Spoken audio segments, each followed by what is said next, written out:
Sen o çocuğu Müslüman yetiştir. Vallahi 100 tane nükleer santral yapsan bize bu kadar faydası olmaz. 25. karenin içinde ne gösterdiğini ben söyleyemiyorum.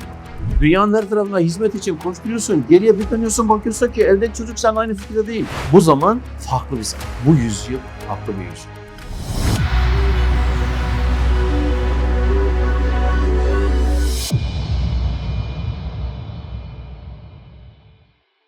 Bakın, başkasına İslamiyet'i anlatmak tabii ki vazifemiz. Tabii ki vazifemiz. Anlatacağız. Elimizden geldiği kadar bunu ihmal etmeyeceğiz. Asıl vazifemizin İslamiyet'i anlatmak olduğunu, yaşamak ve anlatmak olduğunu bileceğiz. Fakat unutmayalım bunu. Şu anda mesela çok böyle bir hata var. Geçenlerde işte birkaç büyük cemaatin büyük abisiyle, en büyüğüyle birkaç cemaatin böyle konuşurken bazen birkaç yerde de özellikle üstüne basa basa o kardeşimizin, abimize söylediğini söyledim. Hocam diyor ya, oraya koşturuyoruz, buraya koşturuyoruz, yurt dışında koşturuyorlar. Öyle çok şeyleri var ki, faaliyetleri var ki yurt dışında hemen hemen her ülkede faaliyetleri var. Hocam diyor koşturuyoruz oraya. Sonra geriye bir dönüp bakıyorum arkada kimse yok. Sen cihat ediyorsun sınırlarda tabiri caizse. Sen hudutlarda cihat ediyorsun tabiri caizse. Dünyanın her tarafına hizmet için koşturuyorsun. Geriye bir dönüyorsun bakıyorsun ki eldeki çocuk sen aynı fikirde değil. Ben ne yapacağım şimdi? Arkadan gelen kimse, benim evimde, benim soframda beraber okuduğum kimse, beraber yaşadığım kimse, beraber yemek yediğim kimse, bir bakıyorum dünyanın her tarafına koştururken evdekine benim çağrım ulaşmamış. Dünyanın her yerine ulaşmış, evdeki çocuğa ulaşmamış çağrı. O yüzden özellikle annelerin dikkat etmesi gerekiyor ki, annelerin biliyorsunuz hariçte tebliğ diye bir vazifesi yoktur. O erkeğin vazifesidir. Annenin öncelikli vazifesi çocuğuna İslam'ı tebliğ etmektir. Sen öncelikle çocuğunu Müslüman yetiştirmek zorundasın. Cenab-ı Hak seni başka insanlara anlatmakla seni vazifeli kılmamış. Ama erkeğe vazifeli kılmış. Erkek anlatmak zorunda. Erkeğin sırtında büyük 2 kattır. Hem evde anlatacak hem dışarıda. Ama kadının sırtında evdeki çocuğu.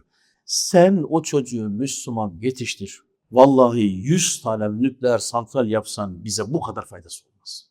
Senden nükleer santral istemiyoruz. Senden uçak fabrikaları da istemiyoruz. Senden uzay gemileri de istemiyoruz. Sen çocuğu Müslüman yetiştir. Sen çocuğu Müslüman yetiştir.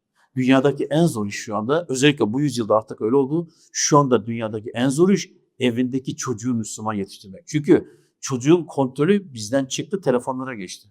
Çocukların kontrolü bizden çıktı, telefonlara geçti.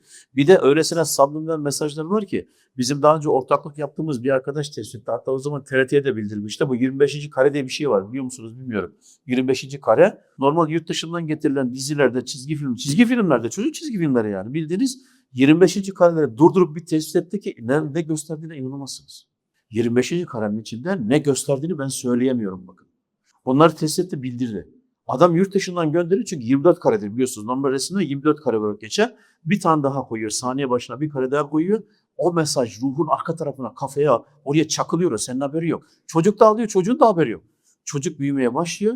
Kafasının arka planda bir şablon oturmuş oluyor. Haberi yok. Sonra bir bakıyorsun çocuk farkında olmadan yönleniyor. Böyle sinema salonlarında bu 25. kareyi mesela mısır patlağı koyuyorlar. Peşine içecek koyuyorlar. Şunu bunu koyuyorlar. 25. kare. Göz görmüyor ama nasıl bir şeyse beyin görüyor arkadaş. Anlaşılmaz bir şey. İnsanda acayip bir yapı var. Sonra aradan hurra böyle bir boşluk olduğunda millet koşuyor ama içecek almıyor bilmem. İnsanı bak sevk ediyor. Bunu çocuklara da tatbik ediyorlar. Çizgi filmlerin içinde tatbik ediyorlar. Böyle basit şeyin içinde ve çocuk anne babanın kontrolünden çıkıyor. Sonra büyüyor. Bakıyorsun ya çocukken hiçbir sıkıntı yok. Çocuk aşkla namaz kılıyor, şevkle namaz kılıyor, dört dörtlük hiçbir şey. Tamam ya bizim çocuk ne güzel oldu. Bak rayına girdi, ne kadar uğraştım, neticesini aldım ama bak gördün mü ben ne kadar ciddi oluyordum. Bir bakıyorsun çocuk bir anda değişiyor. Niye? Kafasındaki şablon devreye giriyor. Çocukken almış. Tahribat dehşetli. Tahribat dehşetli. Bizim aklımıza, hayalimize gelmedik şeyler. Çocuğun telefondan onun kafasına ne sokulduğunu bilmiyoruz. Okula gidiyor, arkadaşlarının onun kafasına ne soktuğunu bilmiyoruz. Hatta öğretmenin onun kafasına ne soktuğunu bilmiyoruz. Okuduğu kitapta kafasına ne girdiğini bilmiyoruz. Ve biz beraber oturup yemek yediğimiz çocuğun bütün dünyasının bizimle o beraber olduğu ortamdan ibaret olduğu zannına kapılıyoruz. Sonra çocuk biraz büyüyünce bir bakıyoruz ki bu bizim çocuk değil. Evet doğru, bizim çocuk değil artık. Şu anda hemen hemen aynı sıkıntıya düşmüş o kadar çok insan var ki, yani hakikaten veli toplantılarına bir gidin görürsünüz orada. Ne yapacağını şaşırmışlar yani. Ne yapacağını şaşırmışlar. İşte bu zaman farklı. Bu zaman farklı olduğu için şefkat ilahiye her asırda birini gönderdiği gibi bu asırda da Risale-i Nur'u lütfetmiş, ilham etmiş, lütfetmiş. İçinde bu aslında bizim kafamızda iman noktasında. Bir fıkıh yoktur İslam'da. Fıkıh meselesi yoktur. Tutup da bir tarih meselesi yoktur. Bunları anlatmaz, derdi o değil. Ama iman meselesinde akla gelebilecek her suali bürhan cinsinden akli ve mantıklı izah ve ispat edecek şekilde ilaçları Kur'an'dan çıkartmış sunmuş. Bizim o konuda ciddiyet göstermemiz gerekiyor ve özellikle annelere hitaben hemen hemen her toplantıda söylüyorum. Şu ana kadar hiç ihmal etmedim. Her toplantıda söylüyorum. Annelerin dikkat etmesi lazım. Bu meselede ciddiyet göstermeleri lazım. Çocuğun ıslahı için mutlaka ona samimi arkadaş bulmak gerekiyor. Bir başka Müslümanın çocuğuyla arkadaş yapıp sanki kendi çocuğun gibi kabul edip kendi çocuğuna nasıl davranıyorsan ona da öyle davranıp o çocuğun seni özlemesini sağlaman gerekiyor. Seni, Ayşe teyzesini, seni özleyecek. Sen o geldiğinde hemen onun sevdiği yemekleri yapacaksın. Beraber seni namaz kılarken görsün. Mübarek gecelerde bir hediye al. Camiye götür, çıkışta lokantaya götür, çıkışta dondurma var. Seni özlesin. Aynen o çocuğun anne babası da aynı şekilde senin çocuğuna yapacak ki de karşılıklı anlaşmak gerekiyor. Niye?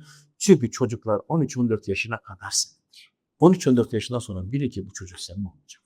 O zamana kadar ne yaptın, ne ettin? O günden sonra o çocuk arkadaş kontrolüne gireceği için arkadaş kontrolüne girdiğinde o arkadaşın da senin yetiştirdiğin arkadaş olmasına dikkat etmek gerekiyor. Yoksa hiç ummadığın birinin kontrolüne girer ki acı tecrübelerle söylüyor. Sonra bir bakıyorsunuz ya ne oldu bu çocuğa diyorsunuz melek gibi bu çocuk. Evet bu zaman farklı bir zaman. Bu yüzyıl farklı bir yüzyıl. Bu video hoşuna gittiyse ve eğer hala MyRahle'ye abone değilsen abone ol butonuna basmayı unutma. Ayrıca bu videoyu beğenip yorum ve paylaşım yaparak bu çalışmaya ortak olabilirsin. Unutma, hayra vesile olan hayrı yapan gibidir.